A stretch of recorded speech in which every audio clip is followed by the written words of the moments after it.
Welcome to the Raven Roundup, your go-to podcast for all things sports at Royal Oak High School. I'm your host, Sam Klonke. And I'm your co-host, Ben Machiniak. Join us as we dive into the exhilarating world of Royal Oak High School sports, where we cover all of the amazing teams. That's right, Ben. Whether you're a dedicated fan cheering from the stands or a player on the field, this podcast is your backstage pass to the latest updates, game highlights, and interviews with incredible Raven athletes and coaches. All right, welcome to the third episode of the Raven Roundup. How you doing today, Ben? I'm good. How are you? I'm doing great. How was your weekend? What'd you do? It was good. Lego Fortnite, hung out with some friends. It was a great time. How is Lego Fortnite? Is it fun? It's like Minecraft, Really? but with Legos. So. But is it worse or better? What's going on here? I like it better. You like it better? No, the Minecraft, of course not. Nothing beats Minecraft. But Nothing beats Minecraft, yeah. I had an all right weekend. I mean, the Lions, holy cow. that is a mood killer. 28-13. But hey, we will lighten up your mood today if you're still feeling sad about that, because we're going to talk about the great ROHS sports here on the Raven Roundup. Absolutely. Let's first talk about competitive cheer. They got a new head coach this season, Alex Zupke. Who are the captains on the team? The captains are seniors Amanda Orlando, Avery Keogh, and junior Kira Teets. The seniors for the team are Amanda Orlando, Avery Keogh, Aiden Pounders, Katie Bouye, and Genevieve Kosecki. And here's some background information for cheerleading. Cheerleading has 3 rounds. Round 1 is motions and jumps. Round 2 is motions, jumps, and tumbling. And round 3 is stunting and tumbling. So there's some background information if you don't really know much about cheerleading. Okay. The team had their first showcase competition 2 weeks ago, and the first comp was last Saturday. They scored 605 at the comp last Saturday, but the team's goal is to break 700.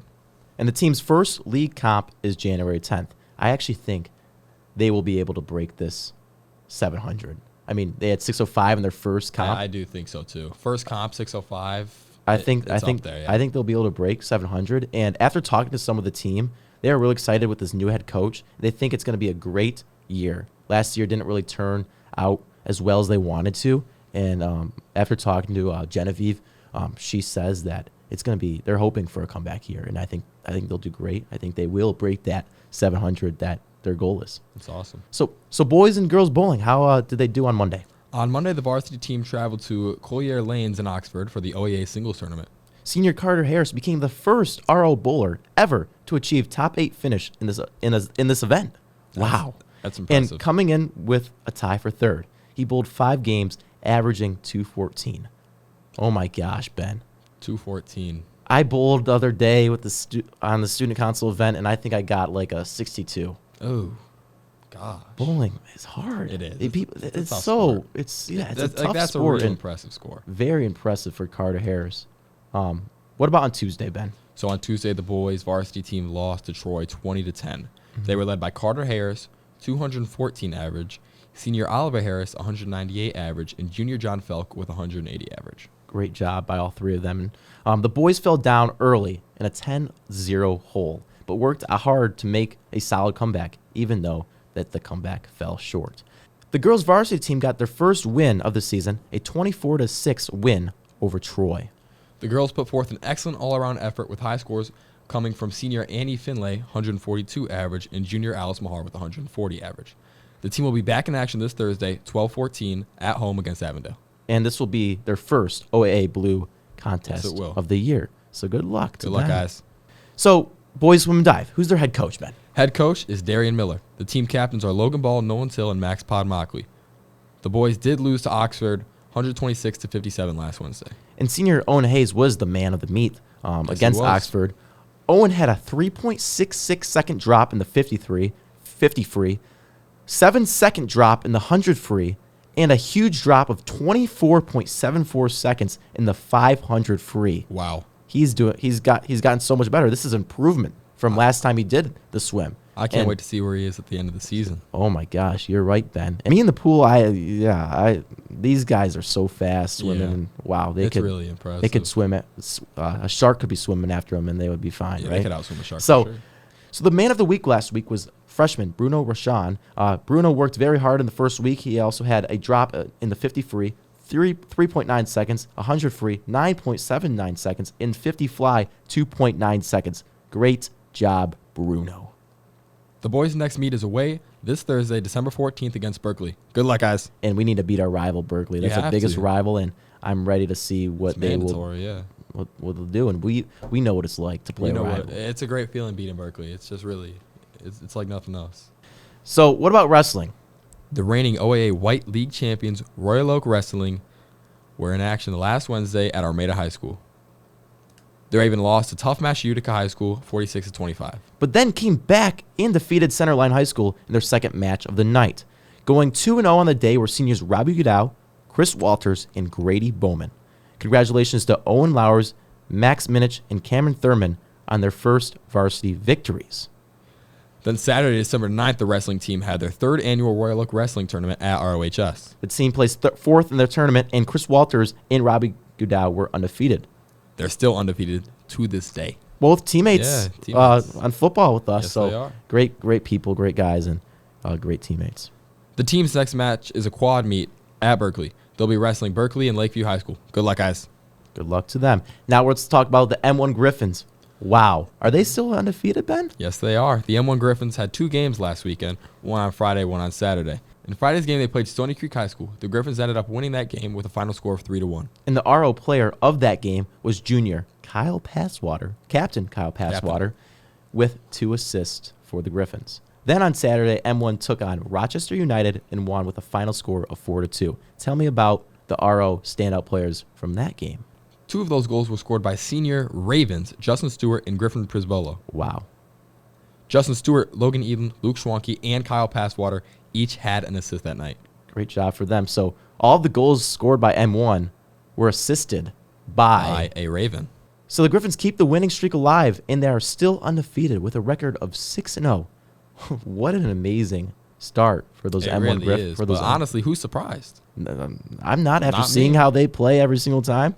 Now, let's talk about girls basketball. We talked to Coach Zapata last week. Yes, we did. How did they end up doing against Mount Clemens? Captains Anna Waterstret and Megan Hahn led the team to a victory 45-34 over Mount Clemens. Standout players include junior Lucy Freytag, 20 points and 7 rebounds. Junior Maddie Lawrence, 8 points, 9 rebounds. Anna Waterstret, 6 points and 5 rebounds. And Emily Austin, 5 points. The girls' basketball team is now 1-0. They have 2 games this week, one on Wednesday against Shrine and the other on Friday against Livonia Stevenson. Both these games are home at the Nest. And I think me and Ben will be there. We need to see them. I need to see this in action. We need to see them in action. Beat Shrine and Livonia Stevenson. Both home. So the 2 games home.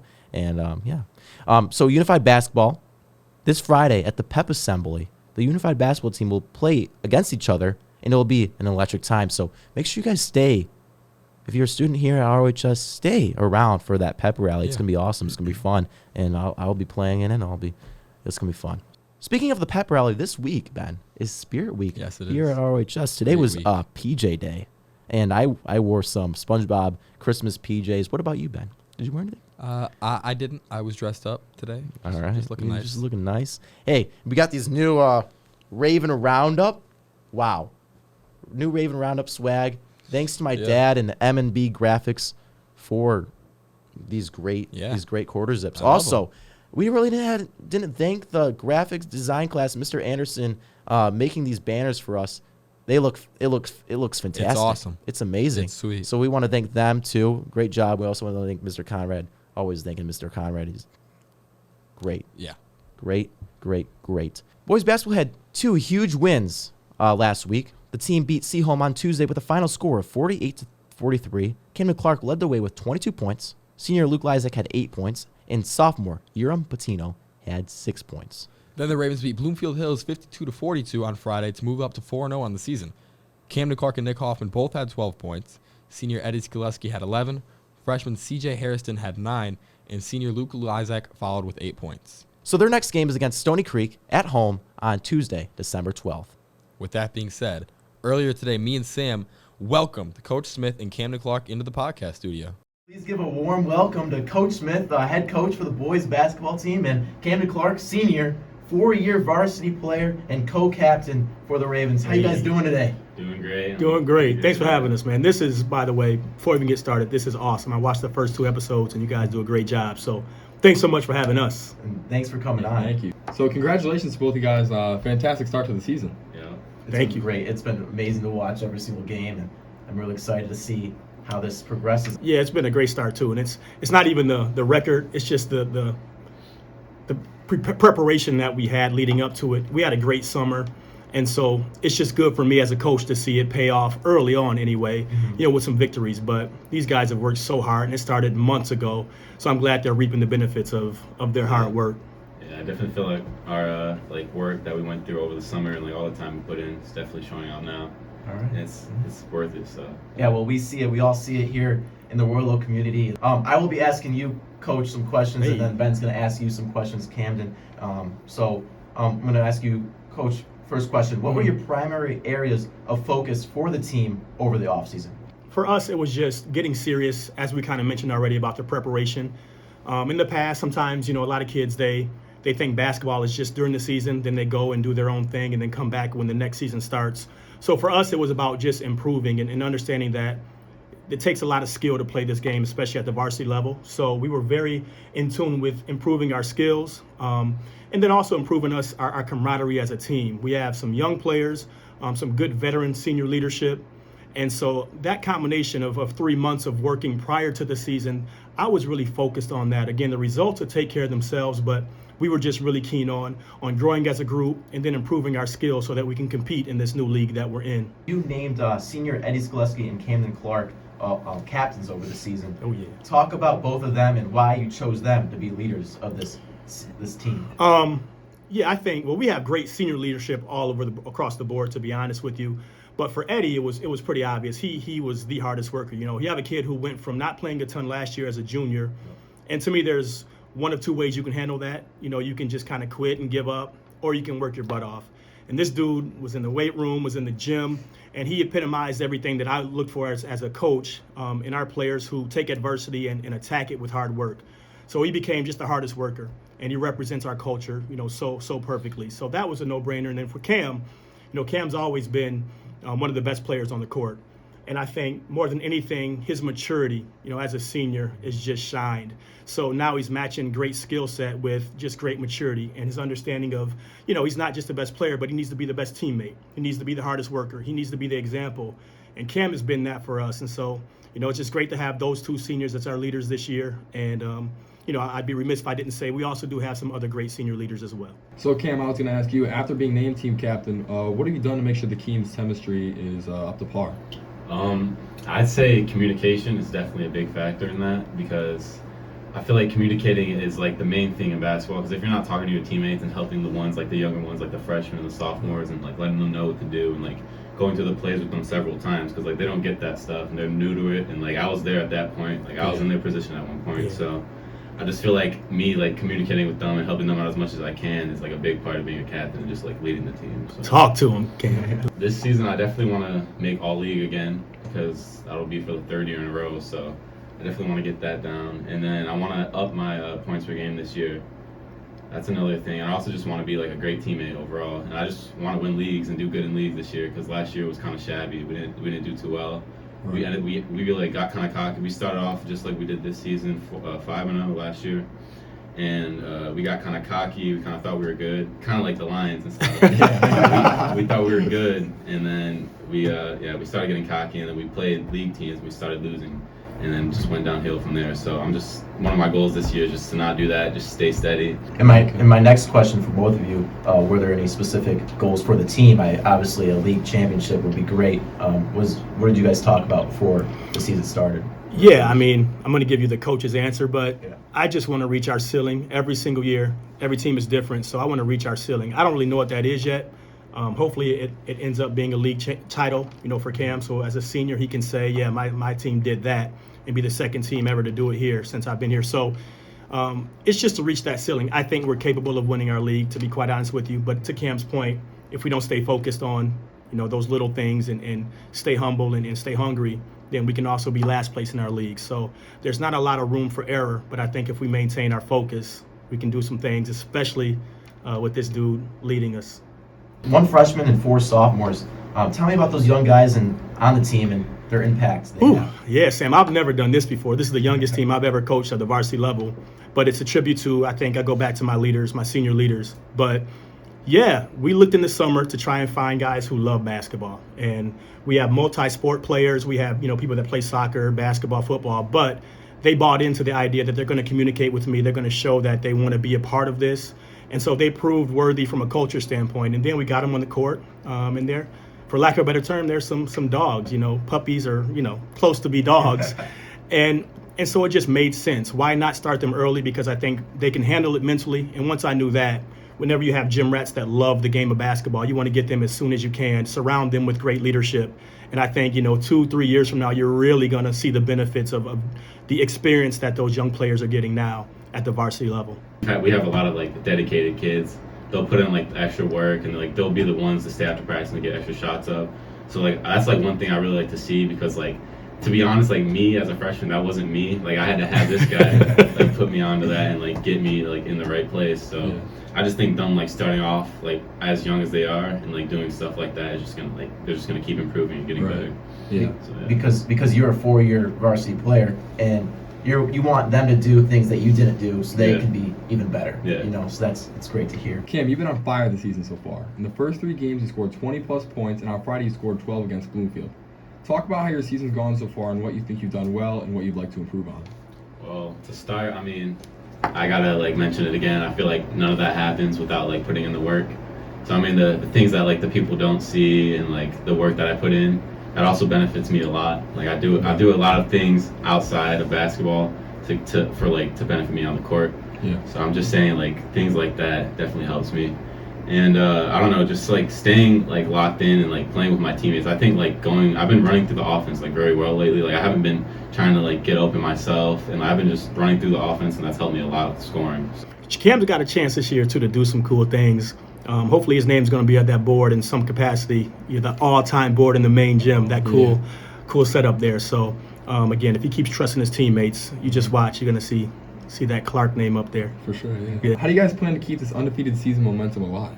We can't start feeling ourselves and thinking we're good. This is Royal Oak, and I think the reality of that is people aren't going to give us respect. So when you play these bigger schools like Stony Creek and Bloomfield and Seaholm, they don't respect you. At least that's the mindset that we go into it with, so we got to go take it.